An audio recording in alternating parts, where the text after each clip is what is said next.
Hello everyone. உங்கள்கிட்ட ஒரு Excel sheet கொடுத்து அதில் பார்த்தீங்கன்னா ரோ ஹைட், காலம் வித் இதெல்லாம் டிஃப்ரெண்ட் டிஃப்ரெண்ட் சைஸில் இருக்குது. அது எல்லாத்தையும் உங்களுக்கு இமீடியட்டாக கரெக்ட் பண்ணி தர சொல்கிறாங்க, ப்ராப்பர் ஃபார்மேட்டில் தர சொல்கிறாங்க அப்படின்னா அதை நீங்கள் சிம்பிளாக ஷார்ட்கட்ஸ் யூஸ் பண்ணியே ஈஸியாக பண்ணி கொடுத்துடலாம். அது எப்படின்றத நான் உங்களுக்கு ஸ்டெப் பை ஸ்டெப் சொல்கிறேன். ஸோ உங்கள்கிட்ட இதை மாதிரி ஒரு டேட்டாஸ் வந்திருக்கு. இதில் பார்த்தீங்கன்னா ரோ ஹைட்டு, காலம் வித் எல்லாமே டிஃப்ரெண்ட்டாக இருக்குது. ஸோ இது எல்லாத்தையும் நம்ம ப்ராப்பர் பண்ணி எப்படி இதுக்கு பார்டர் போட்டு நம்ம ஒரு ஃபில்டர் ஆப்ஷன் யூஸ் பண்ணுற மாதிரி எப்படி பண்ணலான்றதை பார்க்கலாம். அதுக்கு நீங்கள் ஜஸ்ட் ஏதோ ஒரு செல்லை செலக்ட் பண்ணிட்டு கண்ட்ரோல் ஏ கொடுத்தீங்கன்னா அந்த செட் ஆஃப் டேட்டாஸ் மட்டும் செலக்ட் ஆகிடும்.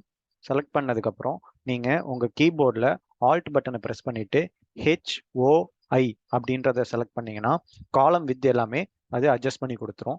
அதே மாதிரியே திரும்பி உங்கள் கீபோர்டில் போயிட்டு ஆல்ட் பட்டனை கிளிக் பண்ணிவிட்டு HOA அப்படின்றத கிளிக் பண்ணிங்கன்னா ரோ வித்து உங்களுக்கு அட்ஜஸ்ட்மெண்ட் ஆகி கொடுத்துரும்.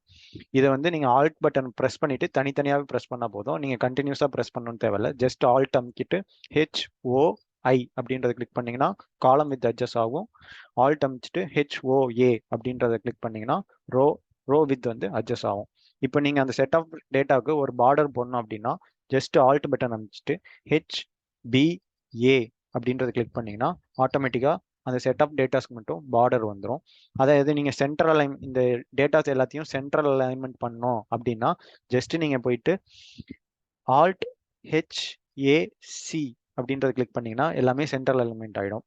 இதே நீங்கள் ஃபர்ஸ்ட் ரோக்கு மட்டும் இது உங்களுக்கு ஃபில்டர் வேணும் அப்படின்னு சொன்னீங்கன்னா கண்ட்ரோல் ஷிஃப்ட் L அப்படின்றத ப்ரெஸ் பண்ணிங்கன்னா உங்களோட ஃபர்ஸ்ட் ரோ மட்டும் ஃபில்டர் பண்ணி கொடுத்துரும். ஸோ நீங்கள் வந்து ஜஸ்ட் அதை மட்டும் ஃபில்டர் பண்ணிக்கலாம். That's all friends. Thanks for watching. Please subscribe to Easy Learners for more video. Thank you.